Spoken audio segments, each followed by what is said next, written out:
ஒரு சூரரை போற்று அப்படின்னு சொல்லிட்டு ஒரு படம் வந்தது. அந்த படத்தில் கையிலே ஆகாசம் கொண்டு வந்த ஓம் பாசம்னு ஒரு பாட்டு நான் எழுதினேன்.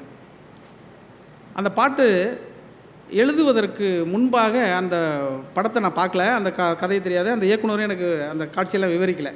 திடீர்னு அந்த படத்தினுடைய இசையமைப்பாளர் ஜிவி பிரகாஷ் வந்து தொலைபேசி பண்ணி, அண்ணா இது மாதிரி ரீரெக்கார்டிங் போயிட்டுருக்கு சூரரை போற்று படம், அந்த படத்தில் வந்து ஒரு எளிய மக்கள், கிராமத்து மக்கள் வந்து விமானத்தில் பயணம் போகிறத பற்றின அந்த படம், கோபிநாத் என்கிற ஒருவருடைய சுயசரிதை, ஏற்கனவே அது ஒரு நூலாக வந்திருக்கிறது, அதை தான் படமாக எடுத்திருக்கிறாங்க. ஆனால் அந்த படத்தில் அந்த கிளைமேக்ஸ் காட்சி நெருங்குகிற பொழுது ஒரு 10 நிமிஷம் இடைவெளி இருக்குது. அந்த இடைவெளியில் நான் என்ன வாசித்தாலும் வந்து அது நிறைவளிக்க மாட்டேங்குது. அதனால் அந்த இடத்துல ஒரு சின்ன பாடல் ஒன்று பண்ணலான்னு ஆசைப்பட்றேன், நீங்கள் வந்து எழுதித்தாங்க அப்படின்னு சொன்னார். நான் போனேன், எனக்கு அந்த குறிப்பிட்ட காட்சி மட்டும் போட்டு காமிச்சாங்க. அந்த பாட்டு எவ்வளோ இருக்கோ அந்த பாட்டினுடைய அளவு மட்டும் எனக்கு போட்டு காமிச்சார். போட்டு காமிச்சா ஒரு பாட்டியம்மா வந்து அந்த இதில் ஏறி கண் கலங்க இறங்கி திரும்பி வர்றது, இவ்வளோ தான் அதுக்குள்ளே இருக்குது. அந்த இசை கோர்ப்பு அதுக்குள்ளே நடந்துகிட்டு இருந்தது. அது பார்த்து முடிச்சோன்னே நான் வந்து கையிலே ஆகாசம் கொண்டு வந்த ஓம்பாசம் காலமே போனாலும் மாறாத ராசா அப்படின்னு உடனே எழுதி கொடுத்துட்டேன். உடனே மெட்டமைச்சு அவர் பாடிட்டார். அது திருப்பி படமாக வந்தது, வெற்றி அடைந்தது, எல்லோரும் பிடிச்சிட்டாங்க. அதற்கு ரொம்ப நாள் கழித்து ஜிவி பிரகாஷ் வந்து திடீர்னு ஒரு நாள் கூப்பிட்டு, அண்ணா நான் அதை காமிச்ச உடனே நீங்கள் உடனே வந்து அதை எழுதுனீங்களே, அதை எப்படி உங்களால் உணர முடிஞ்சது? மொத்த கதையும் நீங்கள் பார்க்கல, இந்த இடத்துல எப்படி நீங்கள் பார்க்க முடிஞ்சது அப்படின்னு கேட்டார். கேட்ட உடனே நான் ஒரு சம்பவத்தை சொன்னேன். நான் முதலில் சினிமாவுக்கெல்லாம் பாட்டு எழுதி நல்ல வெற்றி பெற்ற பாடல்கள்லாம் நிறைய எழுதின பிறகு துபாயில் முதல்ல என்னை கூப்பிட்டாங்க இந்த மாதிரி பேசுவதற்கு. அப்போ என்கிட்ட பாஸ்போர்ட்டே கிடையாது. அப்போ என்கிட்ட பாஸ்போர்ட் கிடையாதுன்னு மட்டும் நான் சொல்லலை, என் தலைமுறையில் முதலில் பாஸ்போர்ட் எடுத்தவனும் பல நாடுகளுக்கு பயணம் செய்தவனும் நான் தான். அந்த மாதிரி ஒரு குடும்பத்திலேருந்து வந்தவன் நான்.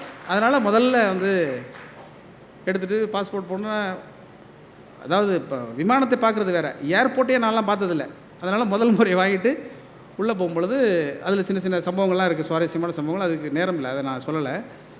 அப்போ போயிட்டு திரும்பி வரும்பொழுது என்னுடைய அம்மா இருப்பாங்க இல்லையா, அவங்களுடைய அம்மாட்ட போய் இது மாதிரி தம்பி வந்து துபாய் போயிருக்கு அப்படின்னு சொன்ன உடனே, எப்படி போச்சு, ட்ரெயின் இருக்கா, பஸ் இருக்காலாம் கேட்டிருக்காங்க. இல்லைம்மா விமானத்தில் போயிருக்கு, ப்ளைனில் போயிருக்கு, ஏரோப்ளைனில் போயிருக்கா, தம்பி பத்திரமா போயிட்டு வந்துடும்லன்னா, தம்பியாக பைலட்டு உட்காந்தா போகிறாரு. ஆனால் அவங்க கேட்குறது தானே அவங்களுக்கு கேள்வி. நானே அப்போ தான் பார்க்குறேன்னா எங்கள் பாட்டி மேலே அண்ணாந்து பார்த்தா தானே, பறவைக்கும் விமானத்துக்கும் வித்தியாசம் தெரியாத கிராமம் தானே, அப்படி பார்த்தவங்க. இது பார்த்தோன்னே வந்தோடனே அவங்க வந்து போயிட்டு வந்ததுக்கு பிறகு, தம்பி ஊர்லேருந்து வந்த உடனே வீட்டுக்கு கூட்டிகிட்டு வந்துட்டு குலதெய்வம் கோயிலுக்கு போய் சாமி கும்பிட்டு மந்திரிச்செல்லாம் போடணும். அவங்களுக்கு கண்ணு பட்டுருச்சான், எது விமானத்தில் எவ்வளோ பேர் போகிறான். அவங்களுக்கு இயல்பாகவே அவங்க அந்த கிராமத்தில் இருக்கிறவர்களுக்கு இருக்கக்கூடிய இதோடு இருந்தது. நான் திருப்பி ஊருக்கு வந்தோடனே திருப்பி போய் பாட்டியை பார்த்து ஆசீர்வாதம்லாம் வாங்கணும்ல அப்படின்ட்டு நேரம் போனோடனே எங்கள் பாட்டியை கேட்டாங்க, எங்கள் அம்மாச்சி கேட்டுச்சு, ஏன்பா நீனும் ஒரு நாளைக்கு போகணும் பாட்டி, நம்ம வந்து போகலாம் அப்படின்னோடனே, ஏப்பா நான் வெத்தலை பாக்கெல்லாம் போடுவேன், ஜன்னல் திறந்து வைப்பாங்களான்னு கேட்டுச்சு. எனக்கு வந்து அது ரொம்ப சந்தோஷமாக இருந்தது. ஆனால் அது எப்படி சொல்ல முடியும். அப்புறம் நான் வந்து ஒரு 6 மாத இடைவெளிக்குள் எப்படியாவது அவங்களுக்கு வந்து இந்த இது வேணும்ல, பாஸ்போர்ட் வேணும், அது மாதிரியான சரி லோக்கல்னாலும் அழைச்சிட்டு போகலான்னாலும் ஐடி கார்டு இல்லை அவங்களுக்கு. கிராமத்தில் அவங்க மட்டும் தனியாக இருந்தாங்க. அப்போது சரி அவங்களுக்காக ஐடி வாங்குறதுக்காக நான் முயற்சி செய்து கொண்டிருந்தேன். அந்த 6 மாத இடைவெளிக்குள் என்னுடைய அம்மாச்சியை நாங்கள் சாவுக்கு கொடுத்தோம். அவங்கள அழைச்சிட்டு போக முடியலங்கிற ஒரு துக்கம் வந்து எனக்கு இப்போவும் உண்டு.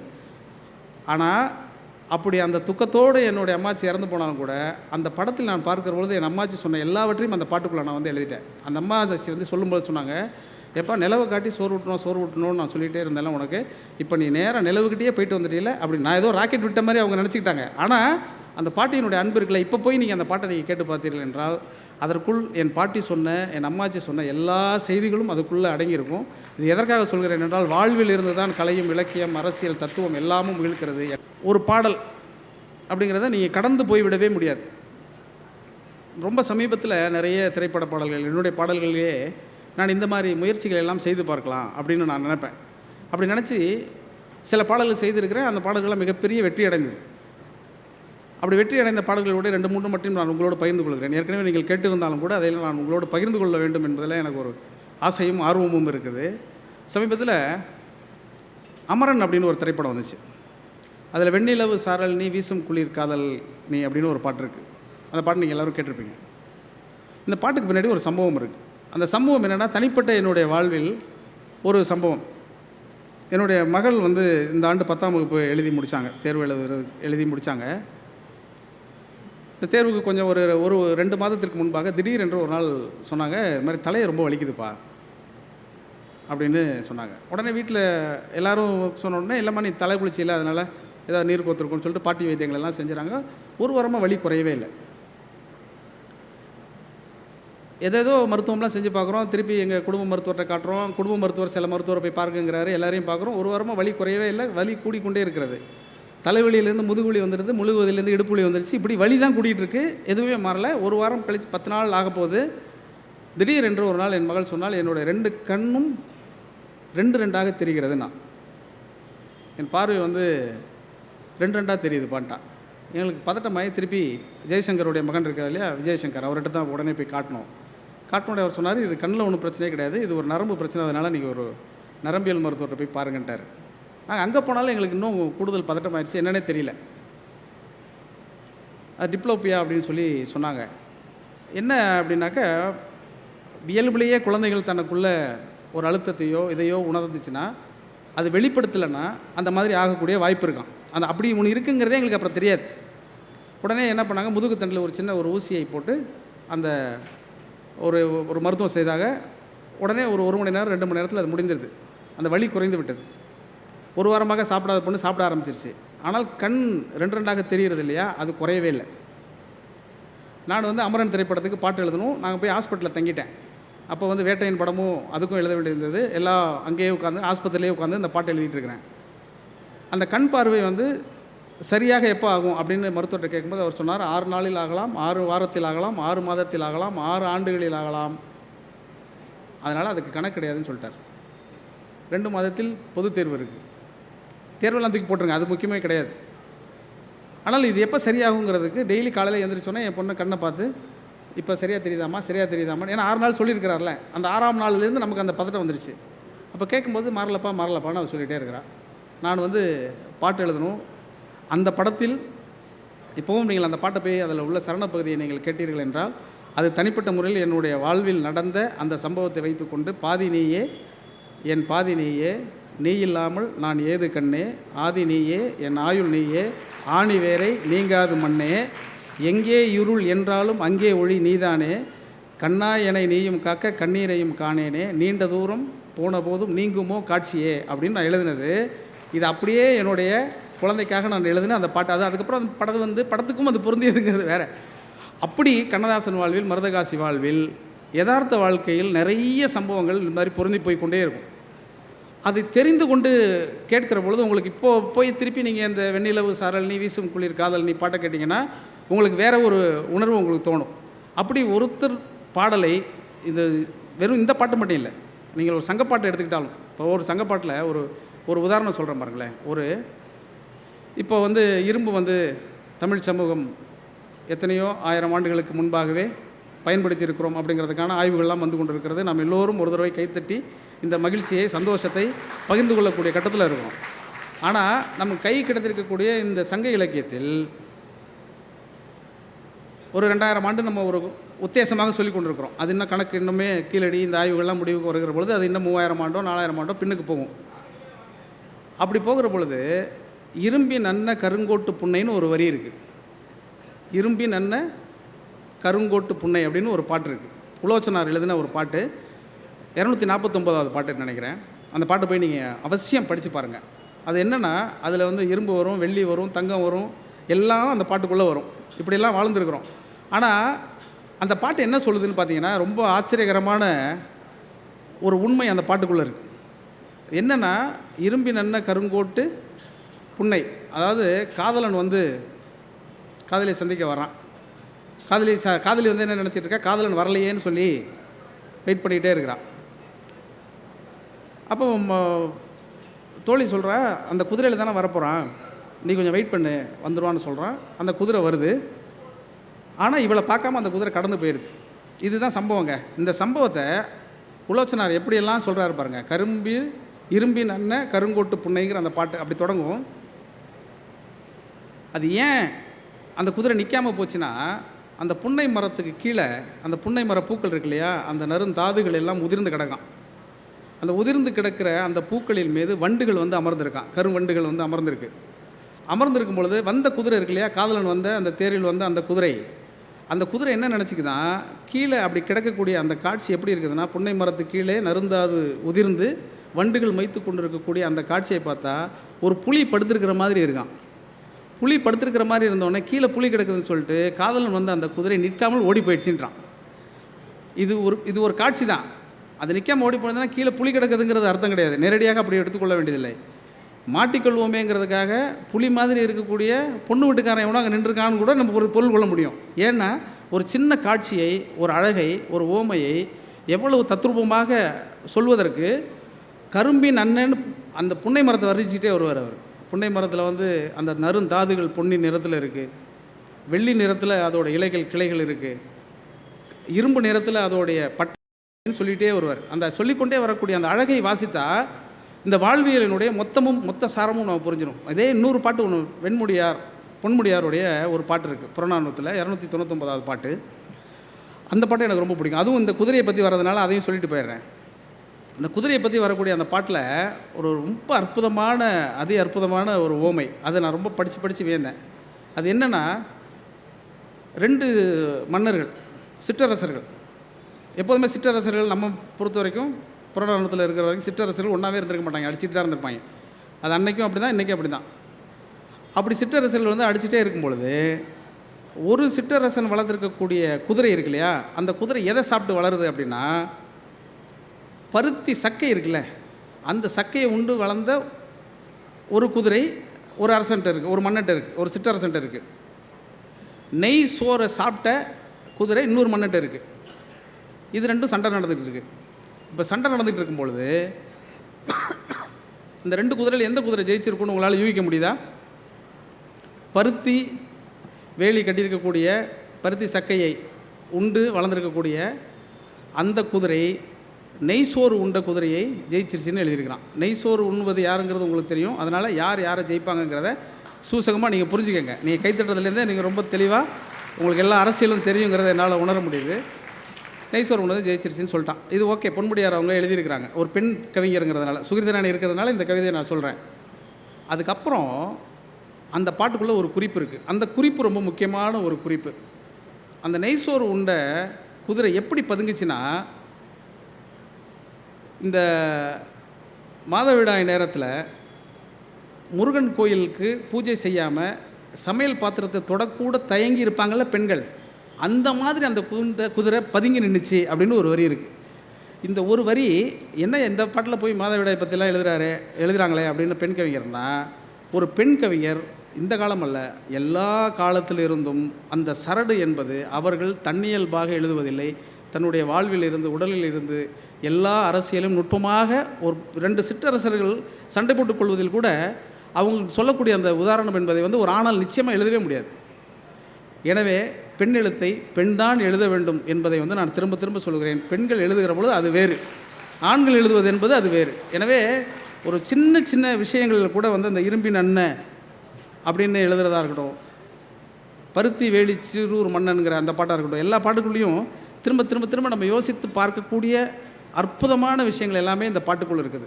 நான் இதை மட்டும் சொல்லலை, நீங்கள் பாரதியார் கவிதைகளை எடுத்துக்கொள்ளுங்கள், எதை வேண்டுமானாலும் எடுத்துக்கொண்டாலும் இந்த சரடு, நான் என்னை பொறுத்த வரைக்கும் நான் சினிமாவில் பாட்டு எழுதுவதனால் நான் எந்த பாடல்களை, எந்த சங்கப்பாட்டை படித்தாலும், எந்த பக்தி இலக்கிய பாட்டை படித்தாலும், சித்தர் பாட்டை படித்தாலும் அது சினிமாவில் எங்கேயாவது வந்திருக்கான்னு அப்படி பார்ப்பேன். அப்படி நான் பார்த்து கண்டுபிடித்ததில் ஏறக்குறைய ஒரு 3000 திரைப்பட பாடல்களில் சங்க இலக்கிய சான்றுகளோடு இருக்குங்கிற அந்த செய்தியை நான் வந்து சொல்ல கடமைப்பட்டிருக்கிறேன். நான் மேல்கணக்கு என்கிற நூலில் இது குறித்து நிறையவும் எழுதியிருக்கிறேன். ஆனால் அது எழுதியிருப்பது ஒரு சொற்பம் தான், ஒரு 10% தான் வந்திருக்கு. ஆனாலும் கூட இன்னும் அதிகமாக அந்த பாடல்களை பற்றியெல்லாம் நம்ம யோசிக்கிற பொழுது நிறைய சம்பவங்களை அடுக்கிக் கொண்டே போகலாம். சின்ன சம்பவங்களிலிருந்து, வாழ்க்கையிலிருந்து நம்ம எழுதக்கூடிய அனுபவங்கள் இருக்கு இல்லையா, அது ரொம்ப ஆச்சரியகரமானதாக இருக்கும். நான் காரிலே வந்து கொண்டு இருக்கிற பொழுது ஒரு பாட்டு ஒலித்தது என்னுடைய காரில், இயல்பாக ஒலித்த ஒரு பாடல். 8 அடுக்கு மாளிகையில் ஏற்றி வைத்த என் தலைவன் விட்டு சென்றானடி வேறுபட்டு நின்றானடி அப்படின்னு ஒரு பாட்டு. அந்த பாட்டை கேட்ட உடனே எனக்கு ஒரு பழைய சம்பவம் ஞாபகத்துக்கு வந்தது. இந்த பாடலை பாதகாணிக்கை என்கிற படத்திற்கு கண்ணதாசன் அவர்கள் எழுதுகிற போது அந்த படத்தினுடைய இயக்குனர் கே. சங்கர். 8 அடுக்கு மாளிகை என்று கவிஞர் எழுதுகிறாரே, இதற்கு என்ன அர்த்தம் என்று அவர் கேட்க தயங்கி இருக்கிறார், கேட்கல. பாடல் வெளிவந்து மிகப்பெரிய வெற்றி அடைந்து விட்டது. வெற்றி விழா கூட்டத்தில், அந்த கூட்டத்திலேயாவது கேட்டுவிட வேண்டும் என்பதற்காக மேடையிலேயே அவர் கேட்கிறார், 8 அடுக்கு மாளிகை என்று நீங்கள் இந்த பாட்டில் எழுதியிருக்கிறீங்க. அந்த கதாநாயகனுக்கு 8 அடுக்கு மாளிகையெல்லாம் இல்லை, கதைப்படி வசதியானவர் தான் என்றாலும் கூட 8 அடுக்கு மாளிகையெல்லாம் இல்லையே, நீங்கள் 8 அடுக்கு மாளிகை என்று எழுதிவிட்டீர்களே என்று கேட்ட உடனே கண்ணதாசன் அவர்கள் சொன்னாராம், இதற்கெல்லாம் விளக்கம் நான் சொல்ல வேண்டியதில்லை, என்னுடைய உதவியாளரான பஞ்சு அருணாசலமே சொல்லிவிடுவார்னு சொல்லியிருக்கிறார். உடனே பஞ்சு அருணாசலம் என்ன பதில் சொல்லிட்டாருன்னா, எப்படியோ பாட்டு ஹிட் ஆகிடுச்சா இல்லையா, அதுக்கப்புறம் இதுக்கு இதெல்லாம் கேட்டுக்கிட்டு இருக்கீங்கன்னு சொல்லிட்டாரு. இதுலேருந்து என்ன தெரியுதுன்னா, பஞ்சு அருணாசலத்துக்கும் அதுக்கு விளக்கம் தெரியலன்னு தெரிஞ்சு போச்சு. அதற்கு பிறகு கண்ணதாசன் அவர்கள் அதற்கு விளக்கம் கொடுத்திருக்கார். என்ன விளக்கம் கொடுத்தாருன்னா, 8 அடுக்கு மாளிகைனா என்சான் உடம்பு, என்சான் உடம்பில் 8 அடுக்கு மாளிகை என்பது தலை. இந்த தலை மேலே வைத்திருந்த என்னுடைய தலைவன் விட்டுட்டு போயிட்டானே, மனைவியை தலைமையில் வச்சு கொண்டாடுறான்னு சொல்லுவாங்க இல்லையா, அது மாதிரி தலைமையில் வைத்து கொண்டாடிய என்னுடைய தலைவன் என்னை விட்டு விட்டு போனான் அப்படிங்கிறது தான் 8 அடுக்கு மாளிகையில் ஏற்றி வைத்த என் தலைவன் விட்டு விட்டு போனான் அடி, வேறுபட்டு நின்றான் அடி அப்படின்னு நான் எழுதினேன்னு அவர் சொல்லியிருக்கிறார். இந்த 8 அடுக்கு என்பது, என்சான் உடம்பு என்பது அவர் எங்கிருந்து பெற்றிருக்கக்கூடும் அப்படிங்கிற ஒரு ஆர்வம் இருக்கும் இல்லையா நமக்கு. இயல்பாக ஒரு வார்த்தையை சேர்த்து ஒரு பாடலில், திரைப்பாடலில் எழுதுவது என்பது கற்பனையாக, ஓமையாக, உருவகமாக ஒருவருக்கு தோன்றக்கூடும் என்றாலும் கூட கண்ணதாசன் அப்படியெல்லாம் சாதாரணமாக ஒரு வரியை பயன்படுத்தி விட மாட்டார் என்று நம்புகிறவர்களில் நான் முதன்மையானவன். எங்கேருந்து இவர் எடுத்துகிட்டு போகிறாருன்னு சொல்லிட்டு சுற்றி சுற்றி இலக்கியங்களை எல்லாம் பார்க்குற பொழுது அழுகுனி சித்தருடைய ஒரு பாடல், அந்த பாடல் என்ன சொல்லுதுன்னா, அந்த பாடலை நீங்கள் கேட்டிருக்கக்கூடும். அழுகுனி சித்தரை பற்றி முதல்ல சொல்லிடுறேன். நிறைய நாட்டுப்புற சந்தங்களில் அமைந்த தாளிசை பாடல்களை எழுதினவர் அழுகுனி சித்தர். அழுகுனி சித்தர்னு சொல்லுவாங்க, அவர் அழகு அணி சித்தர் என்று சொல்லப்பட்டவர். அப்புறம் காலப்போக்கில் அவர் அழுகுனி சித்தர் என்று ஆகிவிட்டது. ஏன்னா அந்த பாடலுடைய தன்மைகள் ஒப்பாரி தன்மையிலால் அமைந்திருந்ததனால் அது அப்படி அவர் பெயர் மாறி இருக்கக்கூடும், மருவி இருக்கக்கூடும்னு ஒரு சொல்லப்படுகிறது. அது எவ்வளோ தூரம் உண்மைன்னெல்லாம் நமக்கு தெரியல. அந்த அழுகுனி சித்தர் அவர்கள் தன்னுடைய பாடல் வரிகளை எழுதி கொண்டே வருகிற பொழுது ஒரு விஷயத்தை சொல்கிறார். அவர் என்ன சொல்கிறாருன்னா, இந்த உடம்பு மொத்தத்தையும் வாழ்க்கை மொத்தத்தையும் 2-3 வரிகளில் அவர் அடுக்கி விட்டு போகிறார். மொத்தமாக நம்முடைய வாழ்க்கையில் அன்றாட நிகழ்வுகளில் நாம் புரிந்து கொள்ள வேண்டிய சில விஷயங்கள் நம்மளை திரைப்பட பாடல்கள் வழியாகவே நமக்கு கிடைத்து கொண்டே இருக்கிறது. அது எப்படியோ தெரிந்தோ தெரியாமலோ நாம் உள்வாங்கிக் கொள்கிறோம் அல்லது உதறிவிட்டு செல்கிறோம். ஆனால் உள்வாங்கிக் கொள்ளக்கூடிய அந்த செய்தியிலிருந்து, ஒரு வார்த்தையிலிருந்து, ஒரு பொருளிலிருந்து, ஒரு வரியிலிருந்து, ஒரு சொற்றொடரிலிருந்து ஏராளமான இலக்கியங்களை பின்தொடர்ந்து செல்ல முடியும் என்பதற்கு அழுகுனி சித்தருடைய அந்த பாட்டு ரொம்ப முக்கியமானது. அந்த பாட்டை நான் சொல்கிறேன். என்சான் உடம்படியோ 7-2 வாசலடி, என்சான் உடம்படியோ 7-2 வாசலடி, பஞ்சாயக்காரர் ஐவர் பட்டணமும் தான் 2, அஞ்சாமல் பேசுகின்றாய் ஆக்கினைக்கு தான் பயந்து, நெஞ்சார நில்லாமல் என் கண்ணம்மா நிலை கடந்து வாடுறேண்டி அப்படின்னு அவர் சொல்கிறார். இந்த என்சான் உடம்படியோ 7-2 வாசலடி அப்படின்னா, உங்களுடைய கை அளவில் உங்கள் உடம்பை அளந்தீர்கள் என்றால் அது 8 ஜான் வரும். என் கையால் உங்கள் உடம்பை அளக்கக்கூடாது, உங்கள் கையால் என் உடம்பை அளக்கக்கூடாது. என் கையால், என் விரலால் நான் என் ஜான் இருப்பேன். அப்படின்னா ஒவ்வொரு மனிதனும் என் ஜான் தான் இருப்பான் அப்படிங்கிறது இருக்கு இல்லையா. அது எவ்வளவு குள்ளமாக இருந்தாலும் அவர் கை விரலை வைத்து நீங்கள் அளந்தால் என் ஜான் தான் இருக்கும். இது எவ்வளவு பெரிய ஒரு அறிவியல் அதற்குள்ளே பொதிஞ்சிருக்குன்னு நீங்கள் பாருங்கள். இந்த பொதிந்திருக்கக்கூடிய இந்த அறிவியலை என்ஜான் உடம்படியோ 7-2 வாசலடி, பஞ்சாயக்காரர் ஐவர் பட்டினமும் தான் 2 அப்படின்னா, பஞ்சாயக்காரர் ஐவர்னா ஐம்புலன்கள். இந்த ஐம்புலன்களில் ரொம்ப முக்கியமானது, ரொம்ப அற்புதமாக இந்த தலைப்பு அமைந்திருக்கிறது. அவர் தனியாக தலைப்பு கொடுத்துருப்பார், நான் தனியாக தலைப்பு கொடுத்துருப்பேன். சுகிர்தராணி அவர் வாழ்க்கையை வாசித்தல்னு சொல்கிறாரு, நான் பாட்டினை பேசுவோம்னு சொல்கிறேன். இந்த ஐம்புலன்களிலே 2 தான் முக்கியமானது, கண்ணும் காதும் தான் ரொம்ப முக்கியமானது. ஏனென்றால் நான் பேசக்கூடியதை நீங்கள் பார்ப்பதை விடவும் கேட்டுக்கொண்டு இருக்கிறீர்கள்ங்கிறது தான் எனக்கு ஆனந்தம். அதை தாண்டி நீங்கள் கேட்டுக்கொண்டிருந்தாலும் நீங்கள் கேட்பதற்கான விஷயங்களை நான் படித்து கொண்டு வந்தேன் என்பது தான் ரொம்ப முக்கியமானது. எனவே கண்ணும் காதும் இந்த ஐம்புலன்களில் ரொம்ப முக்கியமானது. பஞ்சாயக்காரர் ஐவர் பட்டினமும் தான் 2, அஞ்சாமல் பேசுகின்றாய் ஆக்கினைக்கு தான் பயந்து, நெஞ்சார நில்லம்மல் என் கண்ணம்மா நிலை கடந்து வாடுறேண்டி அப்படிங்கிற இந்த பாட்டை ஒரு பெண்ணை வைத்து அவர் சொல்கிறார். ஒரு பெண்ணை வைத்து சொல்லக்கூடிய இந்த பாடலை எடுத்துக்கொண்டு திரைப்படத்திற்கு அவர் எழுதுகிற பொழுது அவர் எப்படி அதை மாத்திராரு பாருங்க. எட்டடுக்கு மாளிகையில் ஏற்றி வைத்த என் கணவன் விட்டு விட்டு சென்றாரடி, என்னை வேதனை வேறுபட்டு நின்றானடி அப்படின்னு போயிட்டே இருக்கு.